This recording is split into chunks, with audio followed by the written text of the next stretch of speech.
The score is 2-1, ladies and gentlemen, in favor of Vibe. He only needs one more win to secure a spot in playoffs to be top 16 of the NASL Season 4. What a story we have from Vibe, as he really didn't accomplish anything in the first 3 seasons. Then all of a sudden, Season 4, not only does he win WCS United States, but he also goes on to be very successful in the NASL.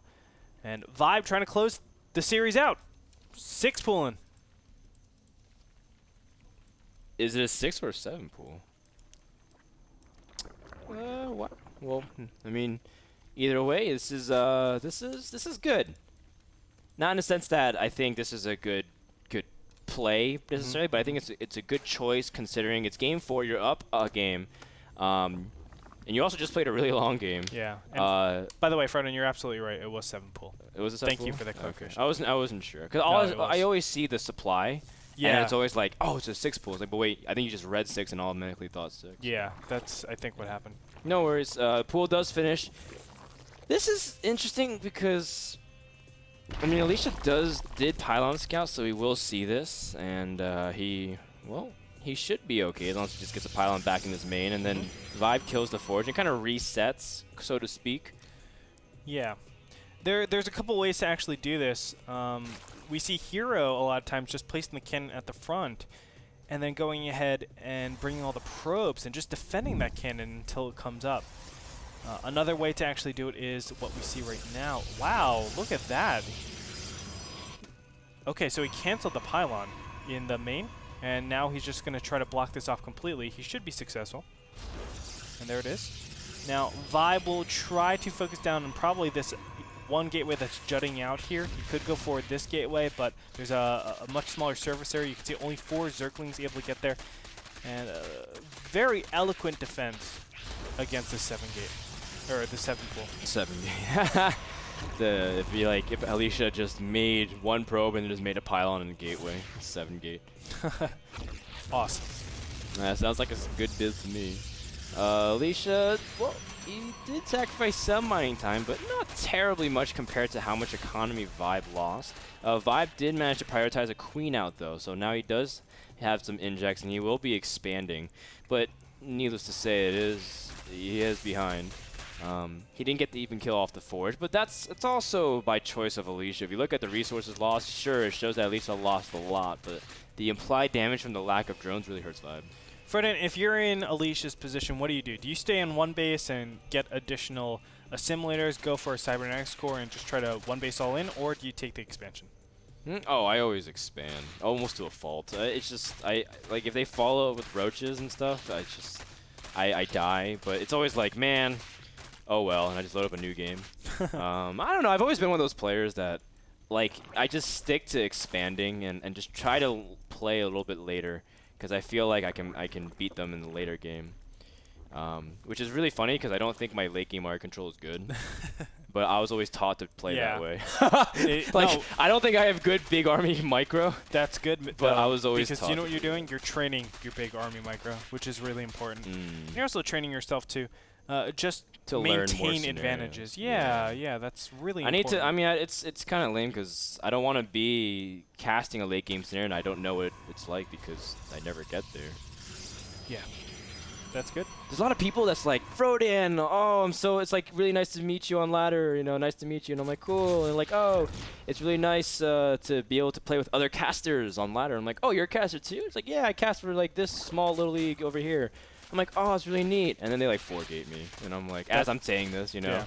And I'm like, well, man, you obviously are not going to be able to cast any late game scenarios. It's like, yeah, great. Like, and then they're like, yeah, it's like, I really respect other casters who are masters too. And I'm looking as it's like, this game was played 6 minutes ago, 12 minutes ago, 20 minutes ago. And I'm like, oh, I see a common theme here.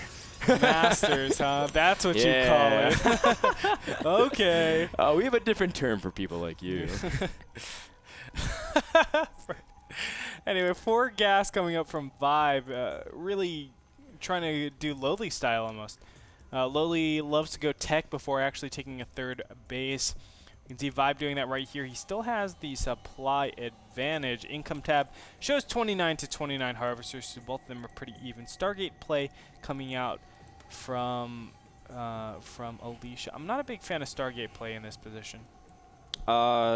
It's just, well, I don't know exactly what you mean by that. Can you elaborate? Okay, so Stargate play is good for denying third bases, and a lot of time, I mean, I guess you feel kind of ahead, but there's that chance where your opponent stays on 2 base. That's pretty heavy. A lot of times you want to go Stargate play whenever they're going up to 3 bases. There's a lot more position that the Zerg have to cover. That means their queens are going to be spread out, and they can't get to one another too fast. But when you're only on 2 bases, or your opponent has the potential to stay on only 2 bases, especially after seeing double evolution chamber, I don't think this is the right way to go. It doesn't really accomplish anything too much. You're just going to verify, oh, yeah, they have 2 bases.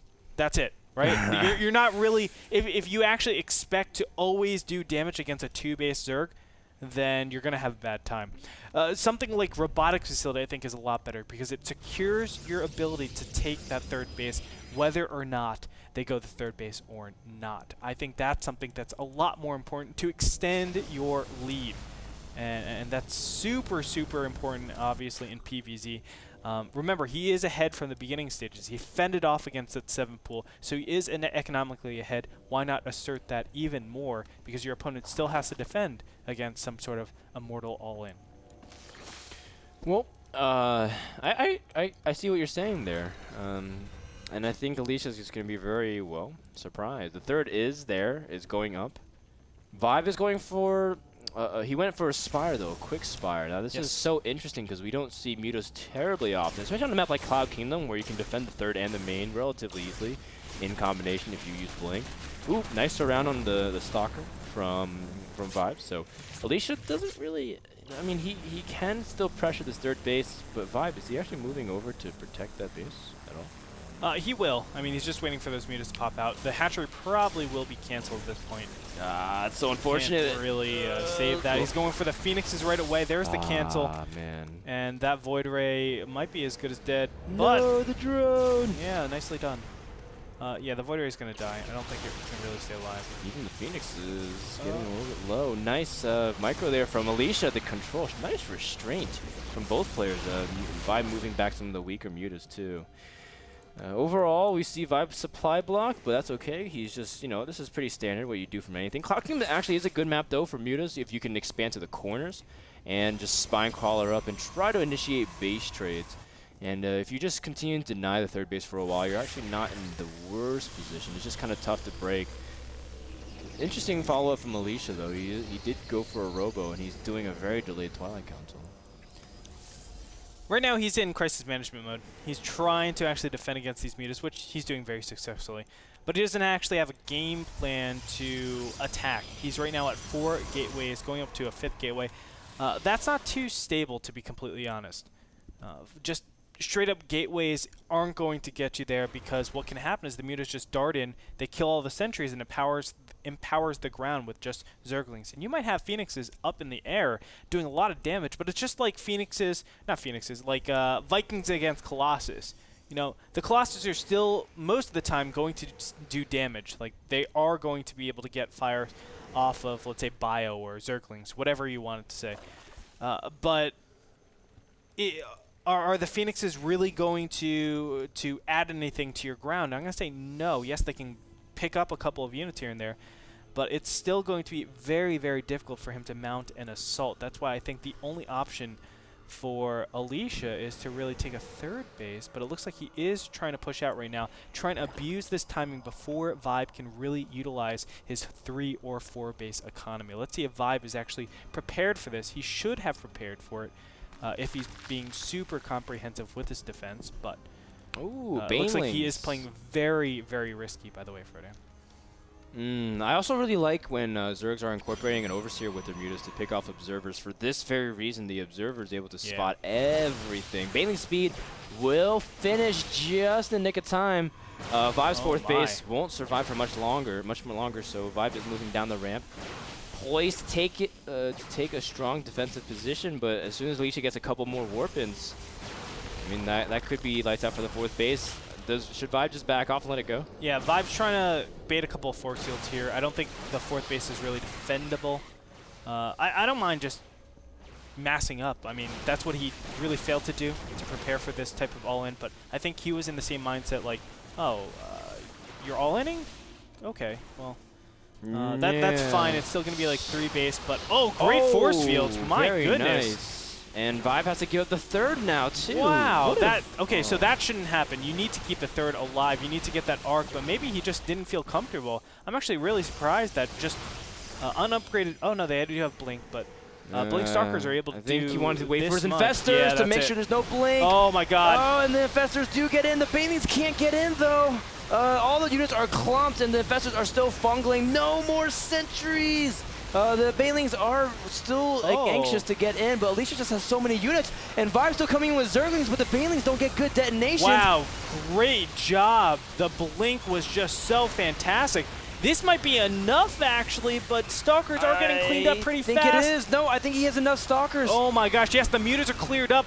Wow, beautifully done, Alicia. I really felt Vibe was in a really comfortable position. 20 Zerglings underway, but no mutants out in the field. That means he doesn't have to worry about getting more Stalkers. He can just get Zealots, which counter the Zerglings. 2-shot them every single time.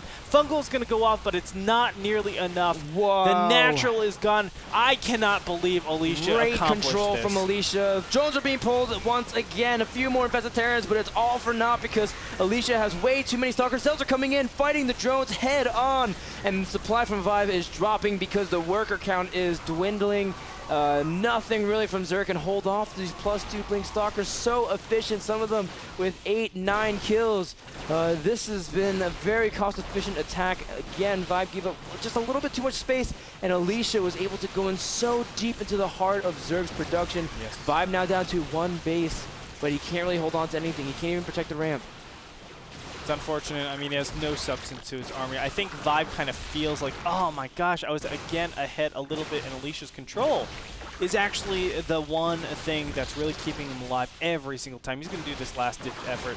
It really isn't going to do anything for Frodan. Fungal growth might go down, but no, Infested Terrans instead. Everything gets cleared up so fast, and GG gets called out. The series is tied 2-2. We have one more game to determine who will move on into the NASL playoffs. That game started off with a 7 pool. Yeah. That was a really very, crazy. very exciting game. Very crazy I have game. to say that was my favorite one. I'm very excited by that too because I think great decision making from both. Really interesting to see because that's sort of a weird attack that you like to do sometimes too. With like you said, you sometimes open Stargate into like a huge gateway attack. Yeah. I mean, obviously, if Alicia did a little bit of variation, but yeah, I'd love to mine's get off your of thoughts. 3 bases. I just want to input a little bit. I mean, that timing is actually really, really difficult. Hitting right before Zerg reaches that critical mass of units where Stalkers won't do anything is actually one of the hardest things, in my opinion, to really judge when you're playing PvZ. I think the range in which the Zerg can go, even if they go double expansion, they don't have to be using that. That's 300 minerals. That is a lot of Zerglings right there. That's 6 round of Zerglings or 12 Zerglings, but you know, it's very, very easy with injects, with just how larva mechanics work to actually get enough units to mount an assault to defend against stuff like that. And I feel like even the extra larva could have done it. Maybe even the broodlings could have done it to really defend against that attack. But when it comes down to it, Alicia was able to pull it off. I actually have to go back and analyze that game because I think that's a really fascinating game to watch over and over. Very entertaining series overall, but in the end, only one person can walk away, and we'll find out after this break. Real quick, before I let you go, thank you to Cooler Master, the people who make all kinds of awesome stuff from mice, keyboards, and system cases. Check them out at coolermaster-usa.com. When we come back, game number 5, we'll be back in just a minute. 60 seconds. You guys can wait. We'll wait too. We'll be right here.